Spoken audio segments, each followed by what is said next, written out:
At VINNOVA, which is the same organization as Tekes here in Finland. And I have been working here at Tekes for one month now, and we change experiences, we change our ways of working and experiences, and sometimes we even change staff. So that's the most efficient way to share knowledge between the countries. And this was my turn to come here and learn new things here in Finland. So VINNOVA, we are a governmental agency under the Ministry of Enterprise. We have about the half of the budget as Tekes has. However, we are fairly focused compared to Tekes, which has all thematic areas. We are only working with innovation. There are different agencies in Sweden regarding thematics. We are also contact point for the European Union and the Horizon 2020 research program. And we have office in Stockholm and in Brussels. Our Director General comes from ABB, South Brogren. She is the former head of research at ABB. She turned around our agency quite a lot, because before her we were fairly focused on the academics and trying to support the academics in the best way. Now we are more focused on combining the academy and the industry. And these are the roles we have, which are exactly the same as Tekes. So we are funding agency. Yes, we are experts in this area, and we are contact point for Horizon 2020. How we do this is copy and paste from UK, actually, stolen with pride.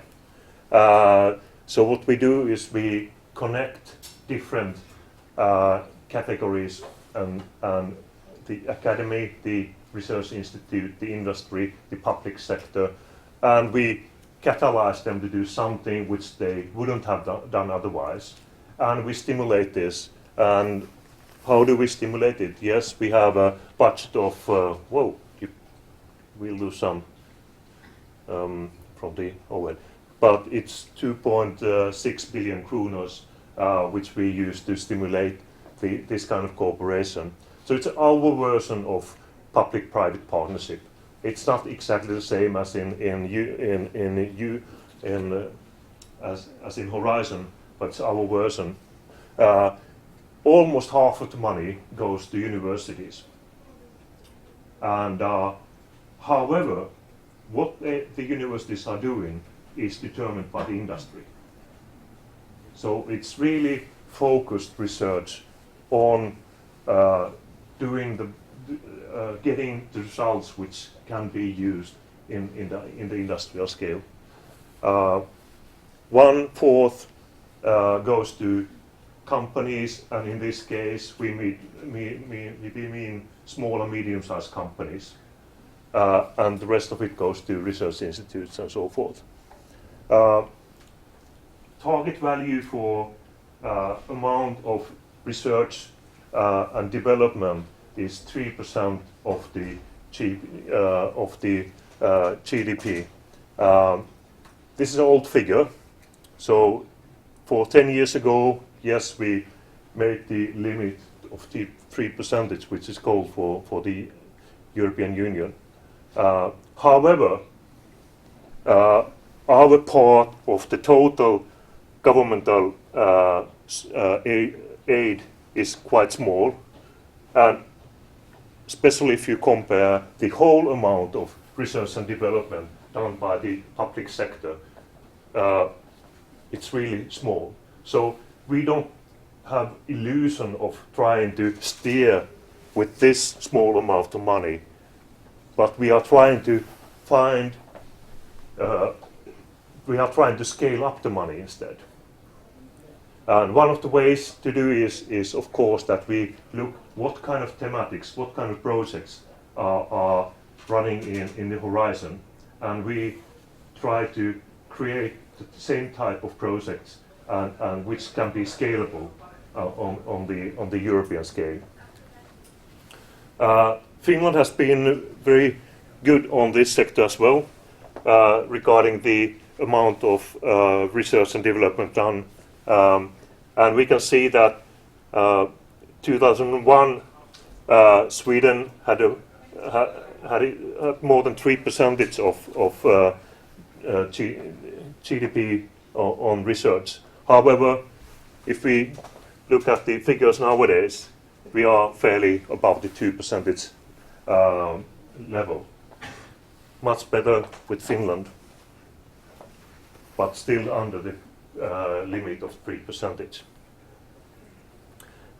However, on the global scale, even though we are talking about billions of Swedish kronors, we are still talking about an economy which is less than 1% of the global R&D done.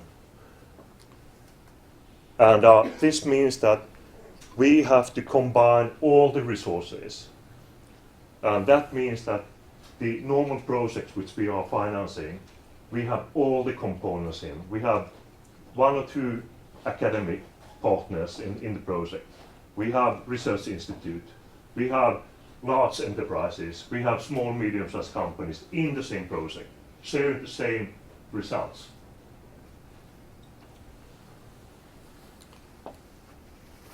And the reason is that if you want to innovate, you need a broader scope. Innovation is combining 2 known things and creating something new. And what is the option? Yes, of course, you can copy. And my favorite is, oh, unfortunately you can't see that. There's a bicycle over there. The brand is Lexus. So this is the way a lot of countries are competing with. So they are competing with copying things and producing them with a cheaper price. However, in Scandinavia, I think that is not an option. We have to focus on adding value in something else than trying to press the price of our products and services. And the only way is innovation.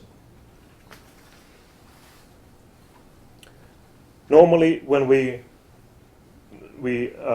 ask the students what would they like to do when they graduate, they say, well, we want to work with the big companies. And of course, that's the number one as an employer is Google and so forth. So all the biggest companies are on the top. However, that is not where the jobs are created. 9 out of 10 jobs are created in small and medium-sized companies.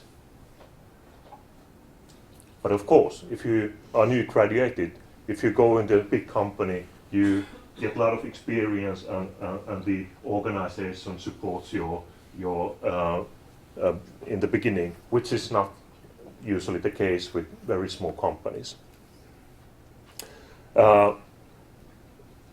This is comparison between the Nordic countries on the ICT sector and what has happened during the years. This is 2008, 2009, and we can see that the economical crisis really hit the economy in all the countries. However, what has happened after that is that Sweden had actually succeeded to create better economy after the crisis, which is not the case with many of the other countries. Stockholm. How many have been in Stockholm? Oh, nice. Then you know what I'm talking about. You recognize the bridge. This is at Slussen. You have the Viking line boats just on the left side. Yes. However, you might recognize the scenery, but what you don't probably know is that we are talking about Europe's startup superstar. #1 in Europe. And just look at these brands. I think you recognize all of them. And now we are talking about unicorns. So what is a unicorn? So it's a $1 billion company, and they are not old ones. They are fairly new. Usually they are less than 10 years old. And Silicon Valley is #1 with 6.9 unicorns per million citizens. And Stockholm is #2 with 6.3 unicorns. And #3 is, well, who cares? And what is staggering with this is that Silicon Valley, if we consider the state of California, you have approximately the same area, you have approximately the same amount of people working there as in whole Sweden. However, we know that Silicon Valley is a magnet gathering all the brightest minds in the whole world and doing something new. Stockholm, well, you just happen to live there. So even with the resources which are not global, we can create this. And how is it done? I think we have to, of course, we can try to go behind these companies and see what is the secret. And probably we don't get the answer. But let's have a look. This is the Mojang. They sold Minecraft to Microsoft. And we are talking about one of the founders who had the biggest share, Markus Not Persson. His share was 71%, which is of the share of the value of the company, which was $2.5 billion. We can have a look at Candy Crush. Have you played this one? Come on. Angry Birds. Angry Birds. Oh yeah, yes, I played that too. This was published on Tuesday, so this is a brand new one. And what they have done is that they sold. I think it's not decided yet, but they are talking about a value of $5.9 billion for this company. And so no wonder the managing director is smiling in the picture. However, this is my favorite. This guy is Sebastian. He comes from Poland originally. And when he moved to Sweden, they lived very poorly. And what he says that during the years when he started to study and so forth, he got this idea, I want to get rich. And what he says that without the help of the government, without the support the country has been giving for his family and his personally, it couldn't have been done. And what he calls this, USA has a cutthroat capitalism. Sweden has soft Nordic cattle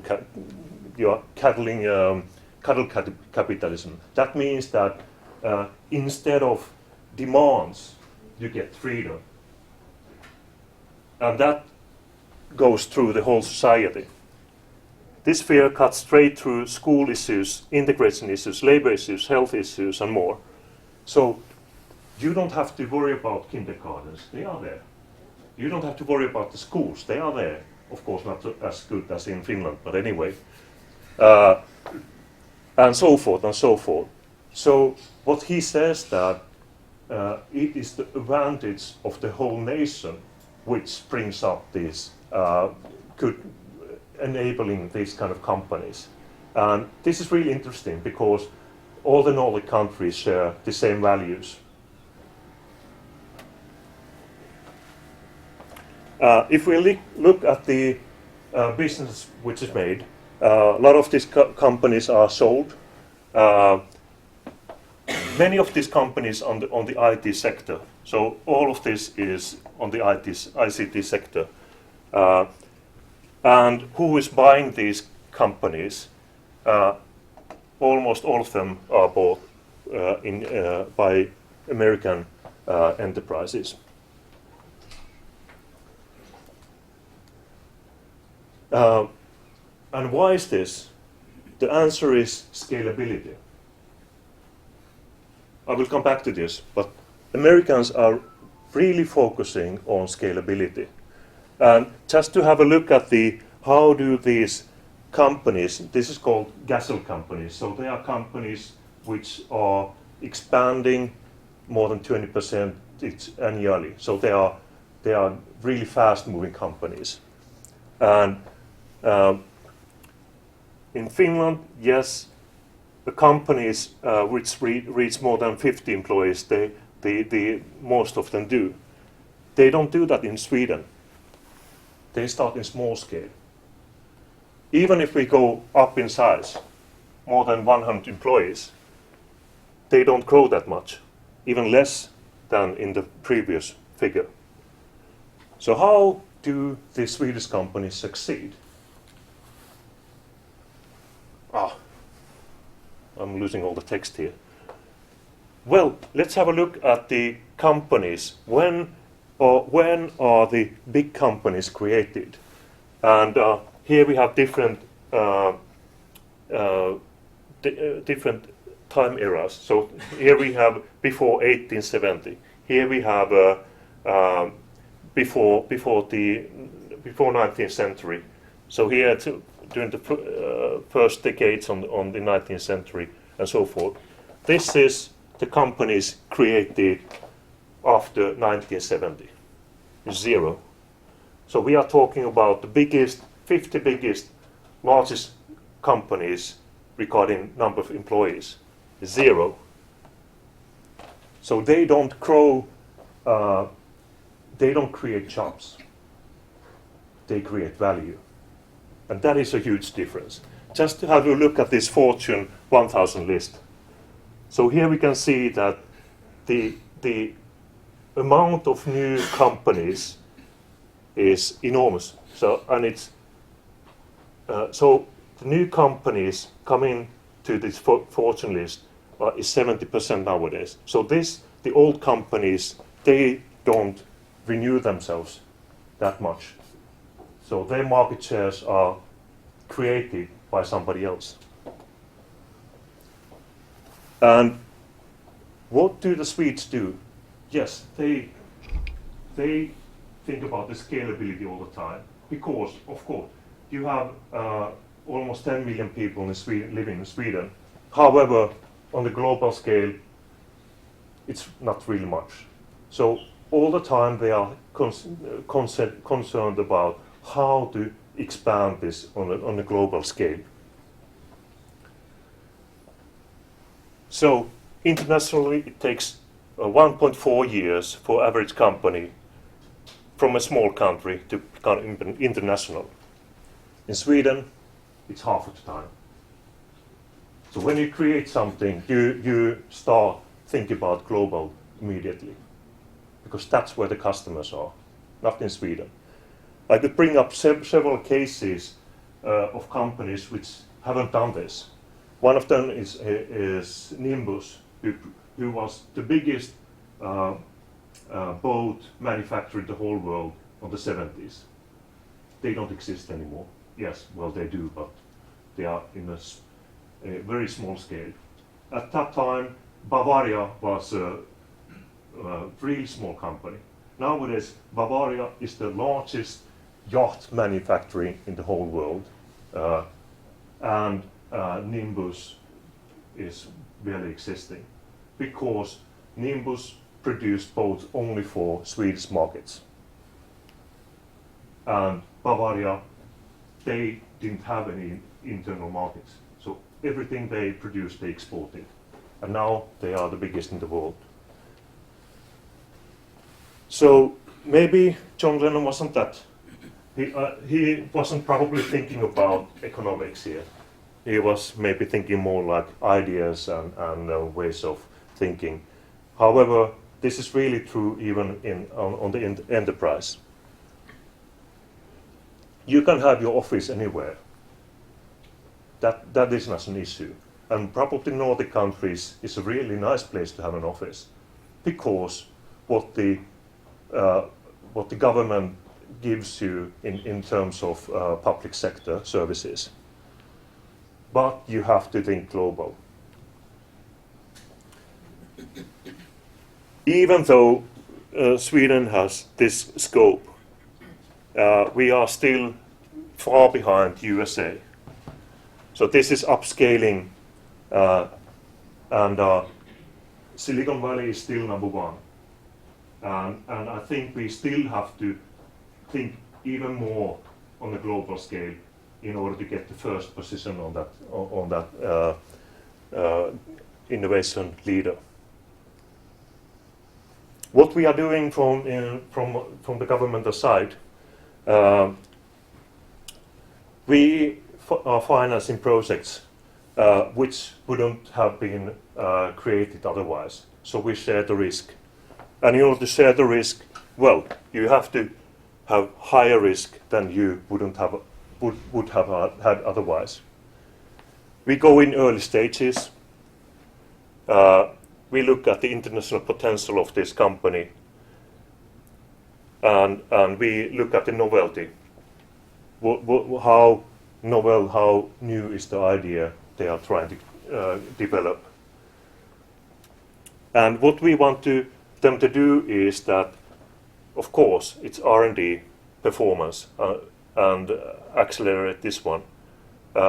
Usually in the small companies, they have already done some investments, and we are following them up and are looking for spin-outs from the ideas they have. We also make sure that they keep the intellectual properties so that they don't sell them their soul when they are finding new partners. This is something which is not in focus. Especially with the large companies, you can never say that we are aiming to solve the problem with unemployment. That will never work, because you can solve the employment with small and medium-sized companies, but that is not the focus. The focus is to get value and markets. The employment comes in a very late stage. And what we do is we are working with calls. We have a transparent evaluation process. So when for all the applicants you get a motivation, why did you get grants or why didn't you? We don't do coaching as Tekes does, and that is quite unfortunate actually. But it's also connected to this transparency, so everybody get the same treatment. And we don't have the service on trying to make the projects better. So they are evaluated as they are given to us.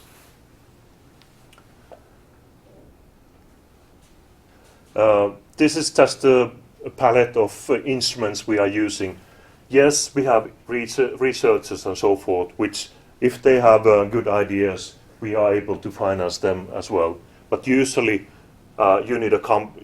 you always need a company to start with. You can't do this as a private person. We don't finance private persons, no matter how bright they are. We can use incubators, and we give small grants. Tekes grants are, in normal scale, many times the amount of money we are giving. However, we are giving this money to many projects. Because we have learned by the years that it is impossible to pick a winner. Everybody wants to do that. Yes, we would like to do that as well. But we have learned that, no, we don't know the winner. The time will tell. And that means that it's better to give small grants to many, and see which one of them gets the growth going. And not even, we have also instruments where small companies are invited to. We have competence centers, we have strategic innovation programs, and we have challenge-driven innovation programs. So in all of the calls we have, even the small companies are invited to. So yes, unicorns in Sweden. We have some. But I can't tell you how to create one. Just to go in the company and go backwards in time and try to figure out what did they do right in order to create this unicorn. I think it's impossible. It's also impossible to compare all these unicorns and look what kind of similarities do they have, and try to figure out what is the winning concept.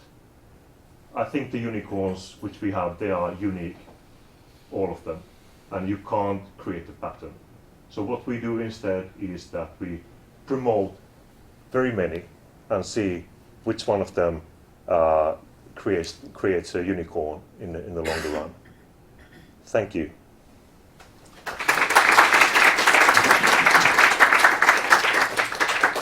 So we have time for questions. A simple numbers question. How many unicorns there are currently in Sweden, since King was just bought out and so on? Best guess? Best guess. 10 probably. Many of them are, most of them are in the ICT sector in different ways. Do you happen to know how many there are in Finland? No. At least Maybe you know. At least a couple. Yeah, two something. Yeah. Supercell and Rovio used to be, but maybe not. How many of these unicorns that there are in Sweden have used VINNOVA's help in some way? Are they in debt to you for their success, or did they? Yes, I would like to say yes. Unfortunately, I can't do that. I think that I'm not really sure. I have to check that out. But they usually don't come to us. They are so fast-moving companies that to come to a governmental agency and try to make a project applications and so forth, go through all the bureaucracy and so forth, I don't think they have the time for that. So however, if we ask the companies, small companies which have got the grants, what they say to us is that the money is not an issue. What the value is that they get access to our network and competence at us and at the universities and so forth. So it's the value is not in the money. So, in fact, what you are saying is that if you want to be a unicorn, don't come to ask for money from VINNOVA, but go to the market, go to the customer and serve them better. Yes. Okay. So, what is the role of governmental funding? I saw a TED talk saying that all the good things in iPhone ecosystem, for example, the internet and the GPS and the touchscreen and whatever the good components there are, they are funded by government. In fact, the initial innovation is done by public funding. Yes. Do you see that kind of role in the future for public R&D, and or what is the role of public R&D? It cannot create the unicorns itself, but what is the role? Yes, very good question. So what we are doing is that we are sharing the risk. And by doing that, we want to take them a higher risk. And in that way, they might be able to succeed something which hasn't been done before. iPhone is a good example. However, you can also pick another example. The first hybrid, series manufactured hybrid car, Toyota Prius. They created the whole car from scratch in less than 2 years. Normal car in America takes about 5 years to develop. They did the whole new type of car in less than 2 years. How much did they get governmental grants for that? Zero. Zero. Not a penny or yen. Because if you know what you want and you are in a hurry, well, just do it. Because by trying to get somebody else involved, you only lose momentum, unfortunately. So are you talking against now the public-private partnership and the industry-led Yes. R&D? So it doesn't work in that way? I think we have a significant role on combining the established large enterprises with new ideas and especially with academy. That is a really significant role actually, and that would not have been done without us. And yes, the SMEs, well, they get the grants and they are they get access to our network and so forth. And maybe on the longer run we get some more unicorns, but there is no guarantee for that. There is no magic formula. Not here, not in Sweden, not here neither, I think. I have one question and then you can ask more questions, but this is one of the key questions. So when we have these unicorns that are hugely profitable and successful, how do we make that success to benefit of everybody? So we know that IKEA, for example, is a champion in tax evasion, so have invented the double Dutch sandwich that reduces the corporate taxes to zero, and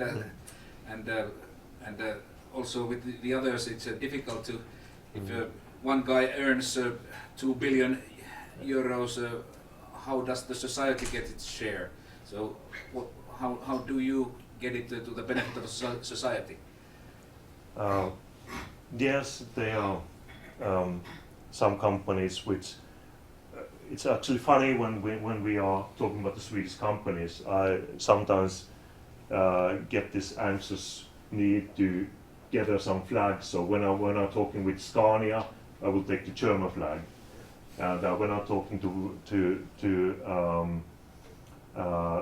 Volvo, I will take the Chinese flag on the table, just to illustrate that yes, they are Swedish companies, but they are owned by foreign owners, all of them actually. So not all of them, but many of them. However, many of our programs we are trying to combine new things. So the innovation is from the beginning how to create a winning consortium. So usually on our projects we have competing companies in the same project. We have large enterprises and SMEs in the same project, and so forth. So in that way we create innovation, because innovation is combining two old things in a new way and make it profitable. So Audience. yes. If I may. So I think almost all industry has been described as kind of a dinosaur with a very big body and a very small head, and I think you alluded to that as well, having 9 out of 10 jobs being created by the masses, right? Yes. The normal folk, the Yes. working folk, digging Yeah. holes and tying things and so on. And so is there really strong reasons to focus so much on unicorns? So that has been the premise of your talk, as I understand, and it's been used as a metric of measure, how successful it is. Yes. Is that truthful? So as a measure of value, I mean, social value. I think there are sources of inspiration. Everybody wants to get rich and play golf, and you don't usually get rich by playing the golf. So I think they have a point in that sense. However, we are not able to create them. They find the ways of their own, and we can stimulate so that we get we create a lot of experiments, and it might happen that some of the experiments goes right, and something happens, but there's no guarantee. So that is our role. We try to promote as many as possible, but they have a life of their own. If I could add, this is something like sports. If you think of Olympic Games, there are just 3 medals in every game, but there are a lot of competitors, and that brings a lot of good to the world to keep that competition going, even for those 3 medals. So it's about spirit and kind of Yeah. Yes. innovation. But of course, That's the yeah. Stockholm, they claim is better than Helsinki. So, is it really that you are aiming not for the unicorns, but you are aiming for the Mittelstand, the mid-sized companies that are giving the jobs and creating the wealth, in fact? Is there any way that our startups, for example, in this EIT digital node here, could benefit from VINNOVA? Is there something that we can come and conquer in Sweden, and how to do that? Yes. Stockholm has a privilege of being multicultural, for example, and so forth. So I think these kind of environments, they are innovative just by combining new things and new thoughts and new ideas. And of course, if you can create this kind of environments and you have done it in Finland as well, I think they are more like engines and initiating new companies. So I'm not really sure how to answer that, but we have done some mapping between Finnish and Swedish enterprises, and we have found that they are very much similar. We have a lot of common things in these countries, and I think that is a good starting point, that by combining these 2 countries we get even higher growth rate when we are going global.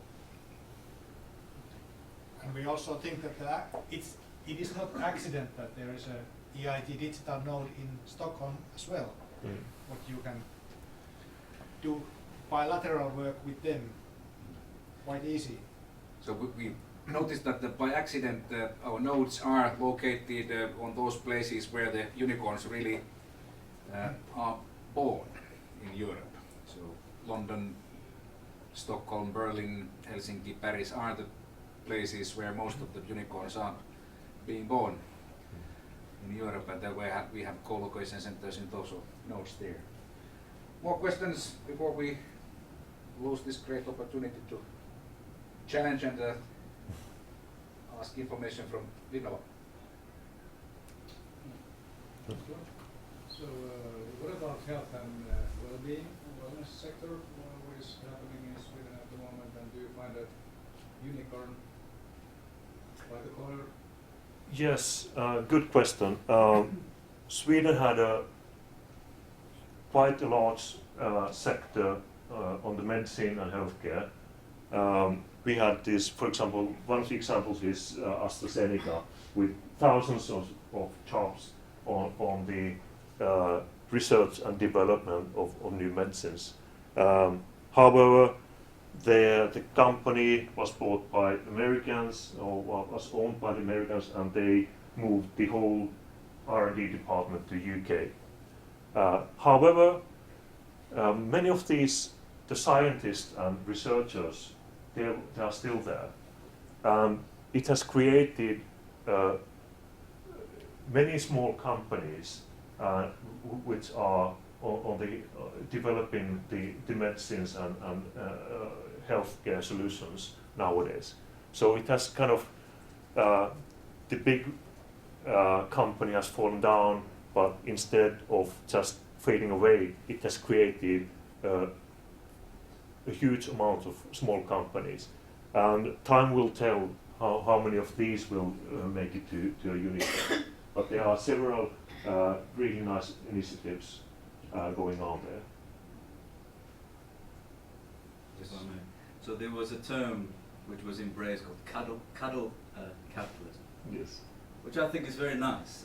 It's very close to my heart, the way we perceive it from outsiders, we perceive Nordic countries. Why are there still so many, so to say, Nordic entrepreneurs that are so attracted going to a place where there is cutthroat capitalism? And should cuddle capitalism not be a strong virtue that could be a selling point as well? Yeah. What is your opinion about this?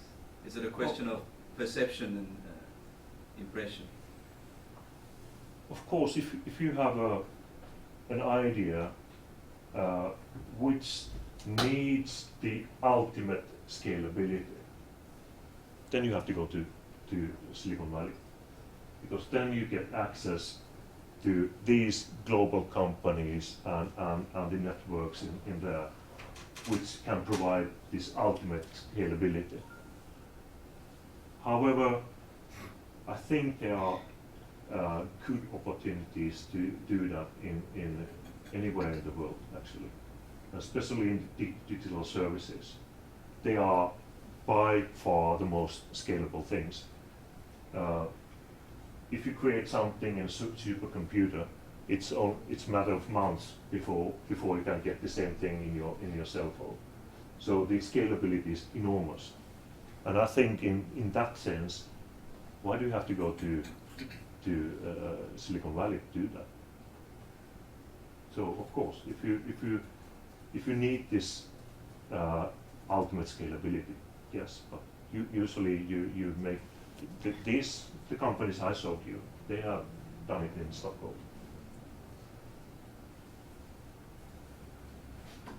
More questions? Well, I have. So, one reason or one explanation for Silicon Valley's big success has been also that the venture capital per capita is 10 times more than in Europe on average. Do you have enough venture capital in Sweden? Is that the problem, and is that an explanatory factor for success? I think that is the lacking, the gap we have, which makes us number 2 instead of Silicon Valley. So yes, we have venture capital. We have one governmental agency working on venture capital as well. However, it's in a very small scale. So that is a problem, actually, and that might be the gap we have to fill in order to compete with Silicon Valley. You are absolutely right on that. Last question. No. I make a question. Well, I know the answer, but Yes. but there are But- also very big private initiatives Yes. right now going Yes. on in Sweden. Yes. Can you tell about Yes. There are many agencies in Sweden doing the same job as TGS does. However, about 15% of R&D financing comes from private private funding, which is given to public-private partnerships. One of the examples is the project which is called WASP, Wallenberg. They are doing a huge program on autonomous systems. They are supported by 4 universities. All the Wallenberg-owned companies are involved, plus some other. And now we are talking about private-funded research program, and we are talking about a budget of 1.8 billion Swedish kronor. And that is money which have been have paid taxes before. So yes, there is enormous possibilities to get private funding, and I think I'm not really sure about the Finnish system, but I think that is something you don't have in that extent. In our case, so the governmental funding is topped up by 15% with public money and spent on universities and so forth. So it's significant. So finally, as we have so many ICT labor unemployed, laid off by Microsoft and Nokia and so forth, so 2,000 people just this year or so. So do you think we are cursed or blessed? You have the experience from Ericsson and Astrata, and so some people say that of course your success is based on those layoffs that Ericsson made 10 years ago. So are we blessed to have those ICT people free, thinking of what they are doing next? Yes, I ask the same questions to many of these unicorns. Where is the starting point? Are there formal Ericsson engineers which were laid out and they were forced to start up a company of their own? The answer is no. Yes, I think many of these big companies with their layoffs, I think they provide the markets with bright minds and so forth. However, the ideas like the ones I have presented, they come from other way. They come from true entrepreneurs. Very few companies, large enterprises, can produce entrepreneurs. Google is trying to do that, but it's really hard to combine entrepreneurship and large enterprises. Okay, thank you for these insights.